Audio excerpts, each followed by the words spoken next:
Have you ever noticed that we use the exact same vocabulary to describe a broken computer server as we do, like a human being on the verge of a breakdown? Oh, absolutely. I mean, we say the network crashed, and then we say our coworker crashed. Right. We talk about having no bandwidth or, processing power or just being totally offline. Hmm. It's a complete linguistic feedback loop. We project our own exhaustion onto our machines, and then we just borrow their terminology to explain our own burnout. It's so true. Well, welcome to today's deep dive. We have this really fascinating document in front of us today. Yeah, it's a huge one. It really is. It's this massive, highly eclectic spreadsheet of modern vocabulary, idioms, and just, corporate phrases. But instead of just treating this like a glossary and reading definitions, we're going to look at what these words actually reveal about you, me, and the way we basically live right now. Exactly. Because when you stack these phrases up side by side, a hidden narrative really emerges. It does. A very distinct narrative. It essentially tracks the life cycle of the modern professional. Like, it moves from childhood independence to physical decline, maps out all that treacherous digital infrastructure we're chained to, and explores the intense psychology of boardroom warfare. Wow, yeah. And then it eventually lands on how we try to recover our moral grounding when everything just completely falls apart. So, as we unpack this today, I want you to really think about your own inbox, your own office dynamics, and, your own mental bandwidth. Let's just start at the very beginning, the human foundation. Okay, let's do it. Because long before we enter the corporate grind, our relationship with work is shaped by our youth. And we have the term here, latchkey kid. Which is such a brilliant starting point. A latchkey kid, I mean, historically, is a child from a dual-income household who comes home to an empty house. Right. They have their own key. Exactly. Right. But the mechanism behind that term is what really matters for our life cycle. It's about early forced independence. You are navigating the physical world totally unsupervised. Yeah, you learn to, as the spreadsheet says, cut your teeth on things as a young man or woman in total isolation. You figure out the basic coding of life or even literally early software programming because there's just nobody there to handhold you. Yeah, you're just figuring it out. But then that early, scrappy physical independence, it morphs into a very strange modern adulthood. We end up trapped in a sedentary lifestyle. The transition is just stark. I mean, we go from latchkey kids exploring the neighborhood to knowledge workers practically immobilized in office chairs. It's depressing. It is. And the medical mechanism here is brutal. Extreme physical inactivity doesn't just rest the body. It actively signals to the body that certain functions are no longer required, which, significantly increases the risk of cardiovascular disease. Wow. And it leads directly to the next term, which is atrophy. Right. And while atrophy is, the literal shrinking of muscles from disuse, the cognitive application is what really gets me here. How so? Well, think of your mind or your language skills like a massive sprawling house. If you don't walk the halls, turn the doorknobs, and actively occupy those rooms, the dust settles and the floorboards just rot. Oh, that's a great analogy. Right. The atrophy isn't just a lack of growth. It is an active decay of your foundation. Yeah, and we see that linguistic awareness of cognitive decay evolving, too. Like, look at the term dementia. Okay. Clinically, it describes a severe decline in cognitive function. But in modern geriatric care, professionals are actively shifting away from that word. Really? What are they using? They're favoring terms like cognitive impairment. The mechanism of the disease hasn't changed at all, but the language is shifting to preserve the patient's dignity. It's this recognition that words can actually strip away humanity if we aren't careful. Oh, that's powerful. But, the modern workplace is already stripping away plenty of humanity long before we reach old age. Oh, for sure. The phrase, take a toll on me, perfectly captures this. If you're working 3 jobs or grinding through an 80-hour week, the stress basically operates like a physical toll booth. You are paying a piece of your vitality just to pass through the day. Which leaves you totally gassed out. I love the duality of this phrase, by the way. Yeah, me too. On a purely physiological level, you can be gassed out after running a marathon. Your glycogen stores are depleted. Your oxygen debt is massive. But psychologically, being gassed out is what happens when you're subjected to constant manipulation or, gaslighting. Right. Your mental reserves are entirely emptied by someone else's deceptive architecture. And that psychological exhaustion is basically the perfect bridge to our next phase. Mhm. Because why are we so deeply gassed out at work? Usually it's because of the digital systems we are chained to. The invisible architects. Exactly. Let's talk about the plumbing. Ah, the plumbing. When an IT department talks about fixing the plumbing, they are talking about the underlying infrastructure that routes data, power, and logic through a company. You don't notice the plumbing until a pipe bursts and floods your living room. Yeah, but unlike actual copper pipes, corporate digital plumbing is usually held together by temporary adhesives.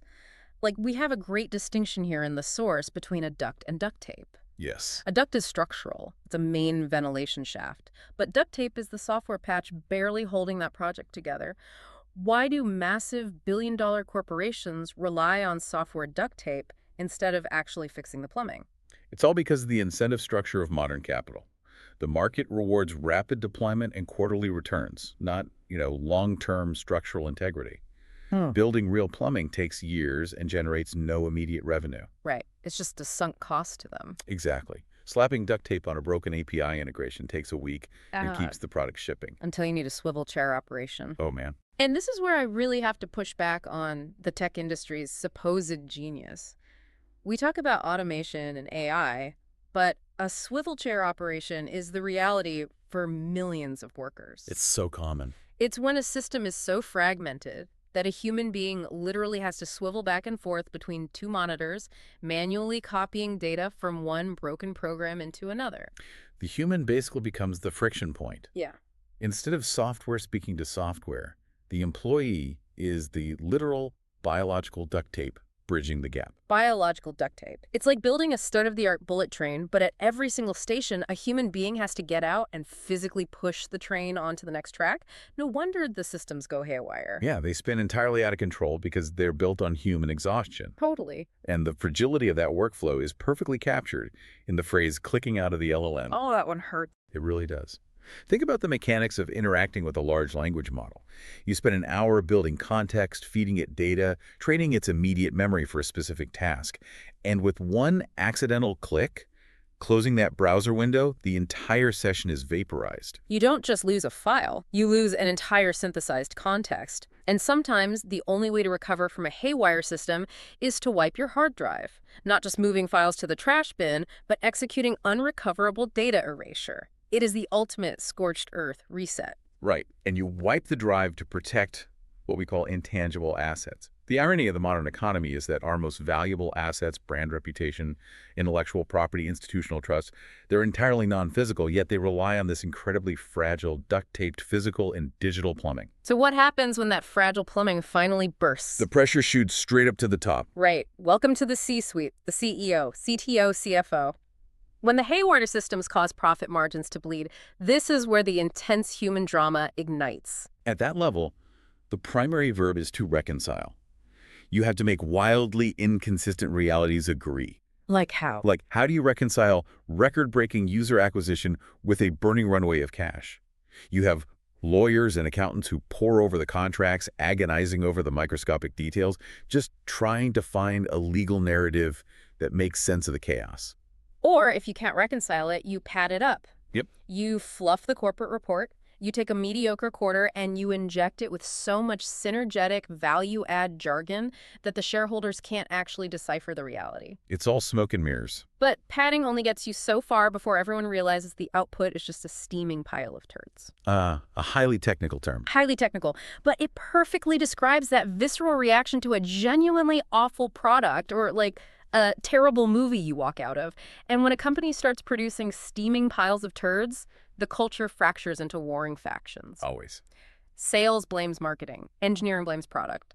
And middle management often overcompensates by tightening the grip, creating an environment that runs like a dictatorship. Oh, yeah. The psychological safety vanishes, and it's replaced by rigid, authoritarian micromanagement just to stem the bleeding. Which leads us to one of the darkest phrases in this entire collection, adrenaline from firing. This describes a core executive experiencing a biochemical rush, like a literal high, from terminating employees during a restructuring. It's a fascinating defense mechanism. Terminating someone's livelihood is inherently traumatic.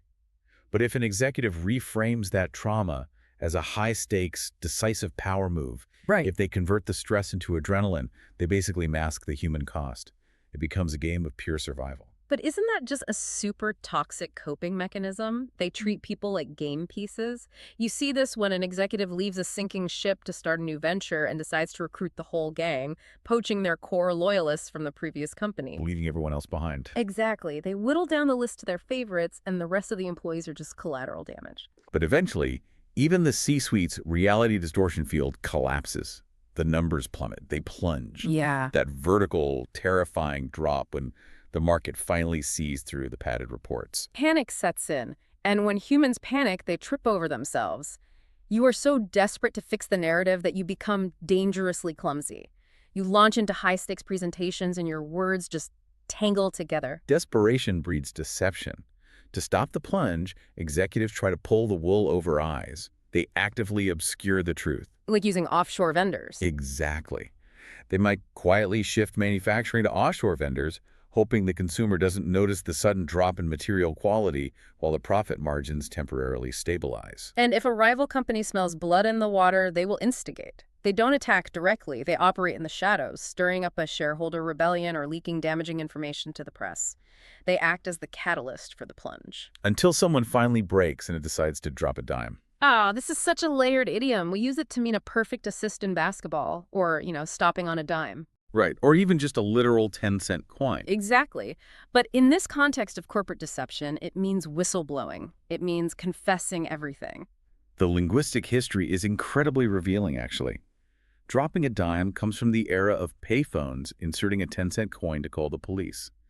The language makes the act sound small, cheap, and transactional. But the reality is the exact opposite. Whistleblowing is a massive, life-altering, incredibly dangerous move. You are risking your entire career. Oh, absolutely. And the tragic paradox is that the person who drops the dime often faces ruin, while the executives who orchestrated the fraud walk away with a slap on the wrist. A minor, purely symbolic fine that is already priced into their operating budget.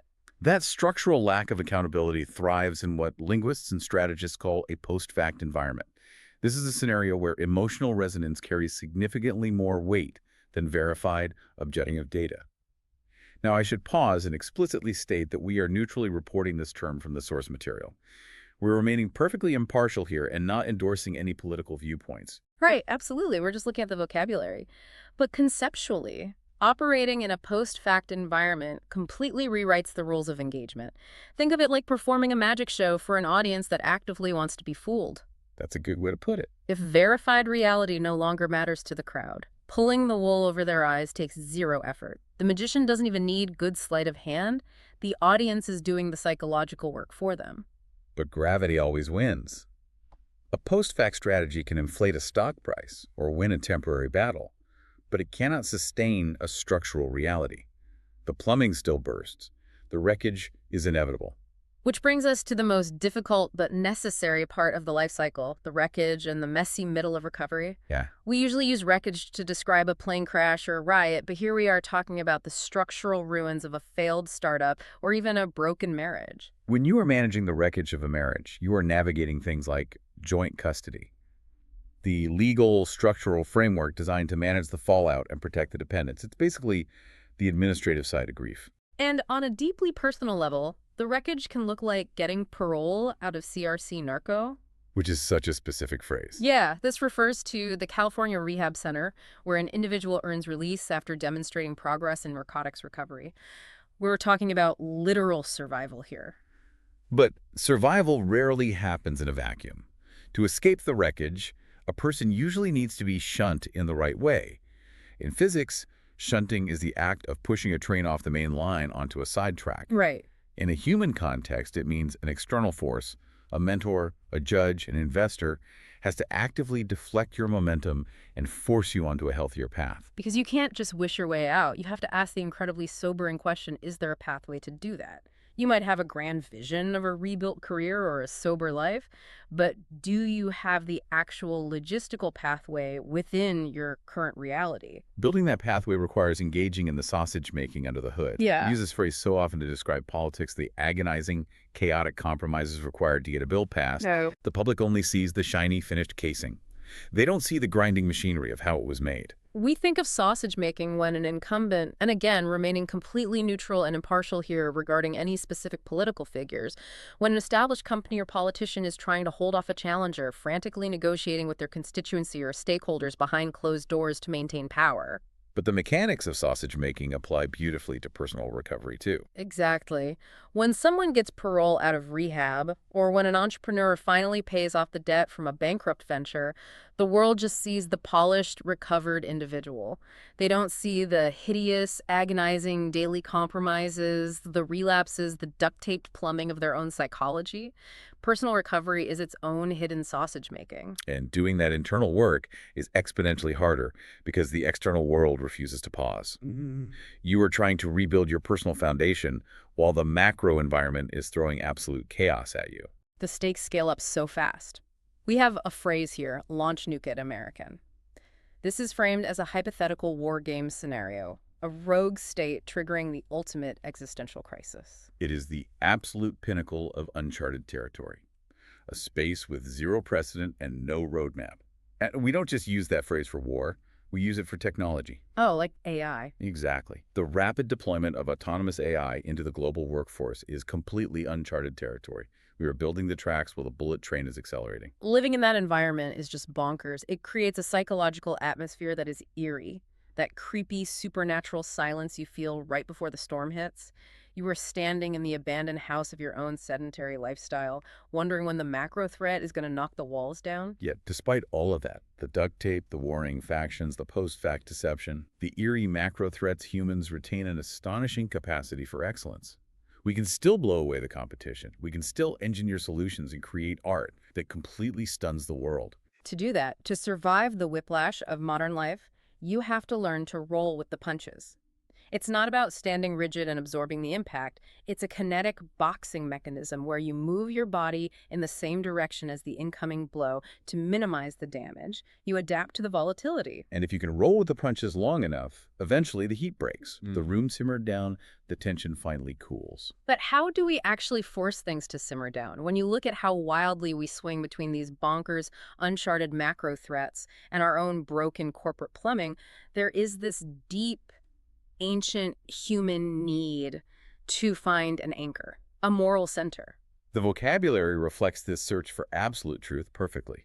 We see the inclusion of the Quran, the central religious text of Islam, which scholars dedicate their entire lives to studying and interpreting.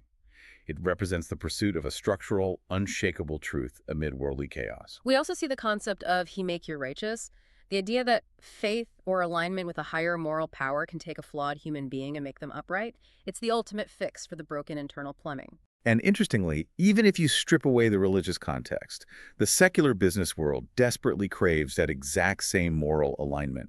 They just use different words for it.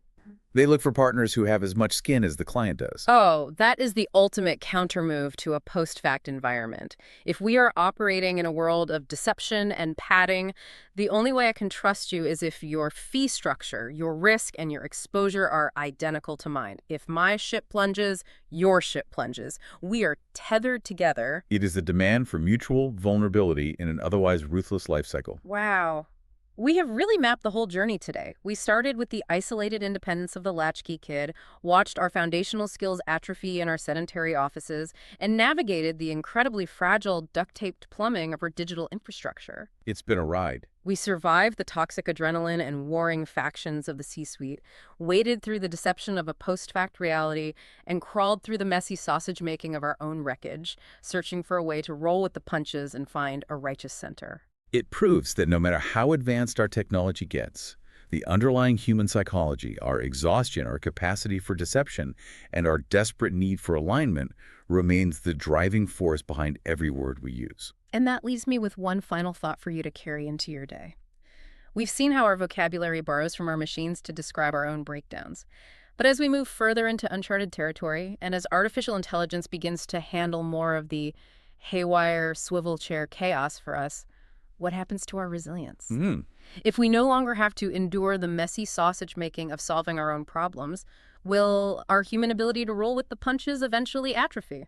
Or, in a future dominated by sterile binary logic, will our messy, highly adaptable human resilience become the single most valuable and tangible asset you possess? Something to think about. This has been a great deep dive. Thanks for listening.